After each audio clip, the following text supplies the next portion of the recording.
Halo teman-teman semuanya, perkenalkan aku Faradila Anggraini dari Fakultas Pertanian 2024. Jadi di sini kita akan sedikit membahas tentang mindfulness.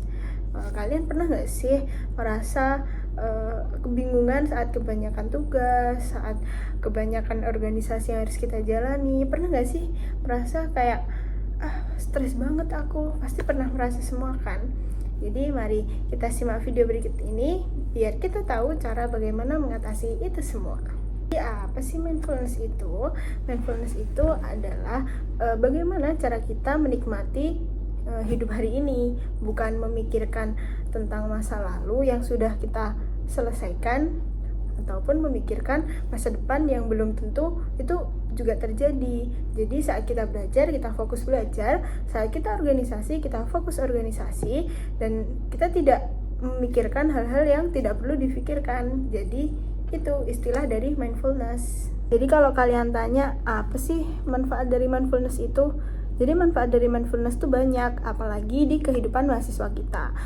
Misalnya bisa mengurangi stres.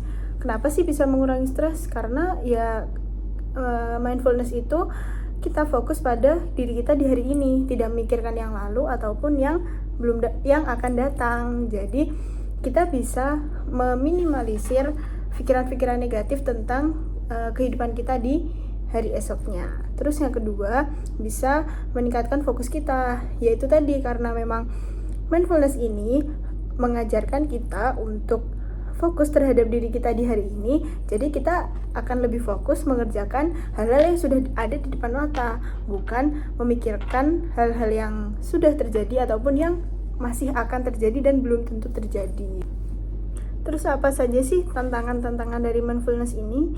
Salah satunya yaitu yang paling populer adalah distraksi, di mana distraksi ini sudah pasti terjadi di kehidupan mahasiswa kita. Misalnya ketika kita sudah berusaha untuk mindfulness, untuk memikirkan hari ini, bagaimana caranya melewati hari ini dengan baik, tetapi lingkungan kita mendukung kita untuk selalu memikirkan hal-hal yang belum terjadi atau yang bahkan sudah terjadi kemarin-kemarin. Nah, dari situlah distraksi itu terjadi. Jadi kita jadi ikut-ikutan untuk memikirkan sesuatu yang seharusnya itu nggak kita pikirkan saat itu. Terus apa saja sih strategi-strategi dari mindfulness ini agar kita nggak terdistraksi? Jadi yang pertama yaitu single tasking. Apa sih single tasking itu? Single tasking itu bagaimana caranya diri kita itu tidak mencoba untuk multitasking, karena multitasking tidak tepat di beberapa orang. Mungkin bagi sebagian orang itu memang sesuatu yang tepat karena bisa mengerjakan beberapa hal dalam waktu yang bersamaan. Namun di beberapa atau sebagian orang lainnya itu juga ketika dipaksa untuk multitasking, mereka akan merasa berat dan mengalami stres. Nah, dari situ itu akan menimbulkan stres kita yang semakin meningkat. Strategi kedua yang cocok yaitu time blocking.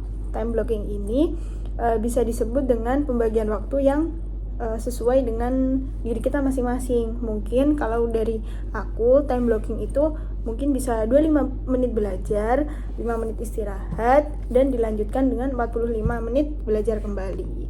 Dan selanjutnya bisa mendengarkan musik ataupun yang lainnya. Nah, dari situ itu dinamakan time blocking. Time blocking itu bagaimana pembagian waktu kita itu sesuai dengan kemampuan kita. Ya, dan yang terakhir itu ada rasakan suasana di sekitar kita. Jadi mungkin ya ketika kita lagi jalan dari parkiran menuju kelas kita itu merasakan apa yang kita lihat, atau mungkin angin, atau kita merasakan suasana segar di kampus kita, karena itu juga salah satu cara agar kita itu tetap tenang, bisa melihat alam-alam yang ada di sekitar kita atau kegiatan-kegiatan orang yang ada di depan kita. Jadi mulai sekarang terapkan mindfulness ini, karena mindfulness ini kalau bagi diri aku itu sangat membantu keseharian kalian, apalagi di kehidupan mahasiswa kita yang sangat banyak kegiatannya ini, mulai dari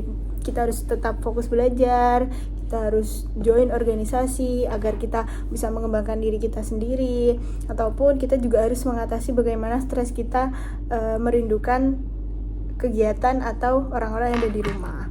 Nah, semua itu bisa kita atasi dengan mindfulness ini. Jadi pikirkan apa yang harus kita pikirkan saat ini, dan jangan pernah khawatirkan sesuatu yang belum pernah terjadi ataupun yang sudah terjadi di masa lalu. Oke, sekian hasil diskusi yang bisa saya sampaikan. Semoga bisa bermanfaat bagi diri kita semua dan bagi orang yang ada di sekitar kita. Sampai jumpa di lain kesempatan.